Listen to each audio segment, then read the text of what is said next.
23 mai. Jean chapitre 13 versets 1 à 30. C'était juste avant la fête de la Pâque. Jésus savait que l'heure était venue pour lui de quitter ce monde pour s'en aller auprès du Père. C'est pourquoi il donna au sens que l'homme et qui était dans le monde, une marque suprême de son amour pour nous. C'était au cours du repas. Déjà le diable avait semé dans le cœur de Judas, fils de Simon Iscariote, le projet de trahir son maître et de le livrer. Jésus savait que le Père avait tout remis entre ses mains, qu'il était venu d'auprès de Dieu et qu'il allait retourner auprès de lui. Il se leva de table pendant le dîner, posa son vêtement et prit un serviette de lin qu'il seigna autour de la table. Ensuite, il versa de l'eau dans un bassin et commença à laver les pieds de ses disciples, puis à les essuyer avec les serviettes qu'il s'était nouées autour de la table. Quand vint le tour de Simon-Pierre, celui-ci protesta. « Toi, Seigneur, tu veux me laver les pieds ?» Jésus lui répondit. « Ce que j'ai fait, tu ne le comprends pas pour l'instant, tu le comprendras plus tard. » Mais Pierre lui répliqua. « Non, tu ne me laveras pas les pieds, sûrement pas. » Jésus lui répondit. « Si je ne te lave pas, il n'y a plus rien de commun entre toi et moi. » Dans ce cas, lui dit Simon-Pierre, ne me lave pas seulement les pieds, mais aussi les mains et la tête. Jésus lui dit, celui qui s'est baigné est entièrement pur. Il lui suffit de se laver les pieds. Oh, vous êtes purs, mais pas tous.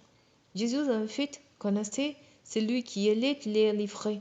Voilà pourquoi il avait jeté. Vous n'êtes pas tous purs. Après leur avoir lavé les pieds, il remit son vêtement et se remit à table.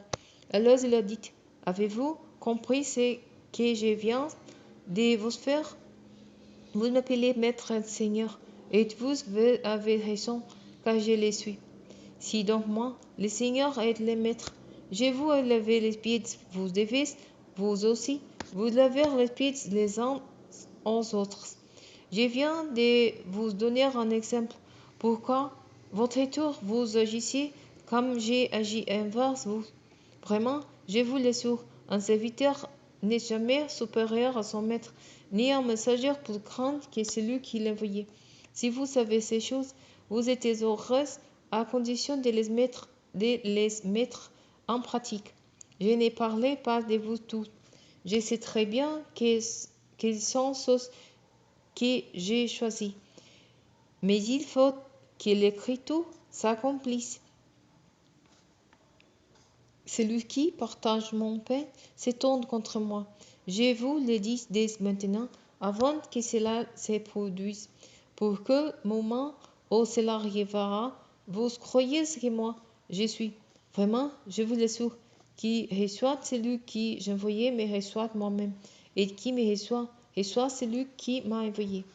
Après avoir dit cela, Jésus fut troublé intérieurement et il déclara solennellement, oui, vraiment, je vous l'assure, l'un de vous me trahira. Les disciples déconcertés se regardaient les uns les autres. Ils se demandaient de qui ils pouvaient bien parler. L'un d'entre eux, les disciples que Jésus aimait, se trouvait à table juste à côté de Jésus. Simon-Pierre lui fit signe de demander à Jésus de qui il parlait. Et ses disciples, se penchant aussitôt vers Jésus, lui demanda, Seigneur, de qui s'agit-il? Et Jésus lui répondit, je vais tremper ces morceaux de pain dans les plats. Celui qui je les donnerai, c'est lui. Là-dessus, Jésus prit les morceaux qu'il avait trempés et les donna à Judas, fils de Simon Iscariote. Dès que Judas eut reçu ces morceaux de pain, Satan entra en lui. Alors Jésus lui dit, ce que tu fais, fais-le vite. Aucun de ceux qui étaient à table ne comprit pourquoi il lui disait cela. Comme Judas aurait la bourse commune, quelqu'un supposera que Jésus les chargeait d'acheter ce qu'il leur fallait pour la fête, ou de donner quelque chose aux pauvres. Dès que Judas a pris les morceaux de pain, il s'est hâta de sortir. Il faisait nuit.